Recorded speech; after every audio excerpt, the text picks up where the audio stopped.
Morning বন্ধুরা, happy nice day. তোমরা সবাই কেমন আছে? আশা করি ভালো আছে, আমিও ভালো আছি। আর দেখো, রেডি হয়ে নিয়েছি। তোমার একটু দোকানে যেতে হবে। আমার হাজব্যান্ড এখন বাজে তোমার 8:30 বাজতে যায়, তো ও 9টার মধ্যে বেরিয়ে পড়বে। এখন আসবে বাড়িতে। একটু খেয়ে রান্নাও করা হয়ে গেছে আজকে, জানো তো। রান্নাও করে নিয়েছি, ডাল ভাত, ডিম সিদ্ধ, আলু সিদ্ধ দিয়ে। এবারে মেয়েরা, বড়ো মেয়ে তো আছে, ও যদি কিছু করে নেবে, সবই আছে ফ্রিজে, তো করে রেখেছি। এবারে আমি চলে যাবো দোকানে। কখন আসি এখন কেই যায়। তো ও একটু কলকাতা যাবে, আর একজনও নেই, তো আমাকে সারাদিন দোকানেই কাটাতে হবে, বুঝতেই পারছো। তো ঠিকমতো তোমাদের সঙ্গে পোস্ট করতে পারবো না, তাই তোমরা কিছু মনে করো না। তোমাদের ভালোবাসাও দিয়ে যেও আমাকে। তো চলো, টাটা। বেরিয়ে পড়বো আমি, মানে তো স্নানও করে নিয়েছি, দেখেছো তো, স্নানও করে নিয়েছি।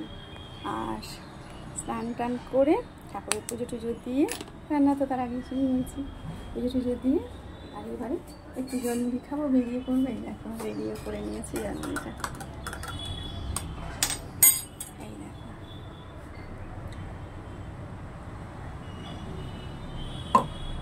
শুধু জলমুড়ি নয়, সঙ্গে তো চেয়েছি, তো ওটাকে বেরিয়ে পড়বো। মেয়েরা উঠে পড়েছে, মেয়ে চাও বানিয়েছি, দেখো চাও বানিয়ে দিয়েছে, বুঝছো, চাও বানিয়ে দিয়েছে। আমি বললো খেয়ে নাও। এই দেখো চাও বানানো হয়ে গেছে, তো এটা খেয়ে একটু চা খেয়ে বেরিয়ে পড়েছে।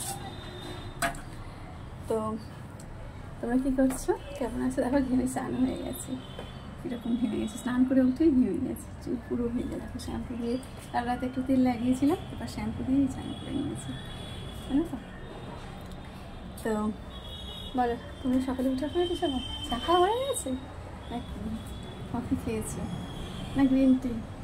কারণ সবাই তো একই জিনিস খায় না, কেউ দুধ চাও খায়, কেউ লাল চাও খায়, আবার কেউ গ্রিন টিও খায়, আর কেউ মিষ্টি ছাড়াও চা খায়। আমি তো খাই, কিন্তু মাঝে মধ্যে মেয়েরা করে, তখন আমি ওটাই খেয়ে নিই, কম মিষ্টি দিতে বলি।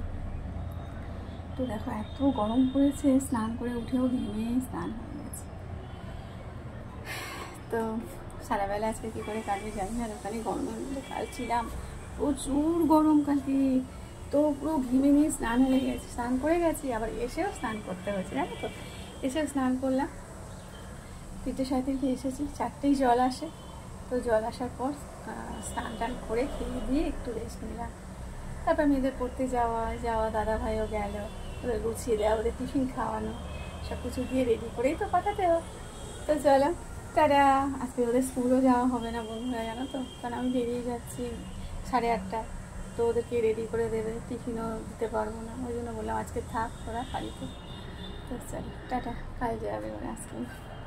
এবার ভালো থেকো, সুস্থ থেকো, সুন্দর থেকো, লাভ ইউ গাইস।